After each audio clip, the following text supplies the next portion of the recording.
এই যে এরা একটা গাঁজা মদ এগুলা যেগুলা কথা কইছে এগুলা কথা একবারে মিথ্যা কথা। উনি এত মুরব্বী লোক হইয়া এমন ডাইরেক্ট কেন বললো মদ গাঁজা চলে।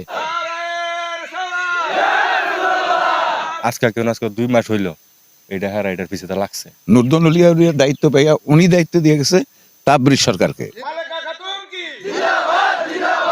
আমার ঘরে যায় ডাকাডাকি করতেছে, ঘরের উপরে ঢিল ছুটতেছে, আমাকে কেটে ফেলবে, কুপিয়ে ফেলবে, মেরে ফেলবে। আমার স্বামীর হুকুম ব্যতীত আমি কোনো কাজ করার চেষ্টাও করি না।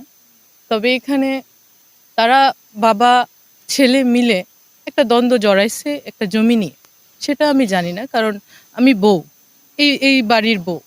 এটা নিয়ে আমার জানার কোনো দুঃখও ছিল না, আফসোসও ছিল না। তারা এটাকে ইস্যু করে এখন দরবারের উপরে প্রভাব ফেলছে। হাজার হাজার মুরিদান ভক্ত আছে এখানে, এবং উনি যে সত্য একজন জিন্দা ওলি সেটার প্রমাণও আমাদের কাছে অহরহ আছে। আমার ঘরে যায় ডাকাডাকি করতেছে, ঘরের উপরে ঢিল ছুটতেছে, আমাকে কেটে ফেলবে, কুপিয়ে ফেলবে, মেরে ফেলবে, আমার বাচ্চাকে মোটরসাইকেলের নিচে ফেলে মেরে ফেলবে। এবং সন্ত্রাসীরা তারা এই মাজারের ভিতরে 4-5টা মোটরসাইকেল নিয়ে আসে, আমাকে একটা আক্রমণ করার চেষ্টা করে। এটা কোনো সরকারি রাস্তা না, এটা দরবার শরীফ, একটা ফ্যামিলিগত পরিবার এখানে বাস করে। এরা এরকম শুরু করার পরে আমি একটা নিন্দা জানালাম যে আপনারা এদিক দিয়ে আসতে পারবেন না, এটা কোনো সরকারি রাস্তা না, আমার বাচ্চার খেলার জায়গা, এটা একটা দরবার শরীফ, এখানে 4-5টা 10টা মোটরসাইকেল নিয়ে শোডাউন দেওয়ার জায়গা না। একনল হ্যান্ড ওয়াশ 100% প্যারাবেন ফ্রি, তাই নিরাপদ হাতের জন্য আস্থা রাখুন একনলে। 69 পর্যন্ত কিন্তু দেখছি আমি সব মিলমিশ, এই তাবরিজের বাপ, তাবরিজের ভাই বেরাদর সবাই মিললে কিন্তু এখানে উরুস করতো। 69তম গত বছরের ডাক, এটার ফুটেজ আছে, তাবরিজ সরকারের কাছে আছে, আমাদের কাছেও আছে। ওই যে বইলে গেছে হযরত মুতাওয়াজ্জিন আউলিয়া জীবিত থাকাকালীন ওই দায়িত্ব দিছে কে? নুরদন আলিয়া। নুরদন আলিয়ার দায়িত্ব পাইয়া উনি দায়িত্ব দিয়ে গেছে তাবরিজ সরকারকে। হ্যাঁ, যে ভাই আমি একটা বাগান তৈরি করছি, এটা দামি বাগান, এই বাগানটা তুমি রক্ষা করবা। সকালে নামাজের পর তো খাই, এইভাবে আমরা মাহফিল চালিয়ে যাই।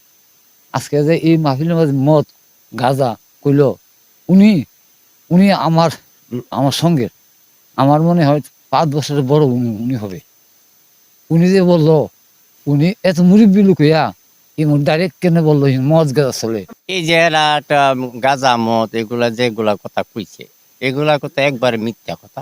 আজ পর্যন্ত আমরা দেখি নাই যে প্রতিবাদ করছে। উনিও বলতে পারতেন, ওনারা সামনে আসেন, গাঁজা মদ কি এটার মধ্যে হয় কিনা ওনারা জিজ্ঞাসা করেন, আমরা সামনে ওনার শেয়ার করতে পারি কিনা। মাহফিলটা সুন্দরভাবে করি, তখন হ্যাঁ অতদিন কই আসিল, এখানে যদি মদ চলতো, গাঁজা চলতো, গান চলতো, এটা আজকাল 70 বছর ধরে চলতেছে। কোনোদিন তো এই দিন মতো কোনো লোকে বাধা দিল না, হ্যাঁ অত বাধা দিল না। আজকে 2 মাস হইলো এটা হারা এটার পিছনে লাগছে। সম্পূর্ণ মিথ্যা। হারা যে করছে সম্পূর্ণ সব মিথ্যা।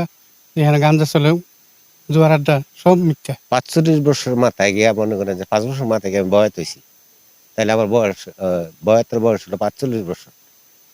এইখানে এমন কোনো অনীতির কোনো কাজ দেখছি না। এরকম একটা অলিয়া ছিল, আমার কাছে বলার মতো না, হচ্ছে তো মনে করেন যে এই কথাটা না করে যদি আমার মাথায় একটা ফিডার মাইরে লাগতো তারপর ভালো আছিল। তাইলে এই দরবারের কাজগুলা যদি তাবলিগ সরকার না থাকতো তাহলে আমরা কার পাশে দাঁড়াইলাম? একজনের তো একটা উসিলা আছে, উসিলের বিনিময়ে মনে করেন যে ওনায় আমরা রক্ষা করে রাখছি।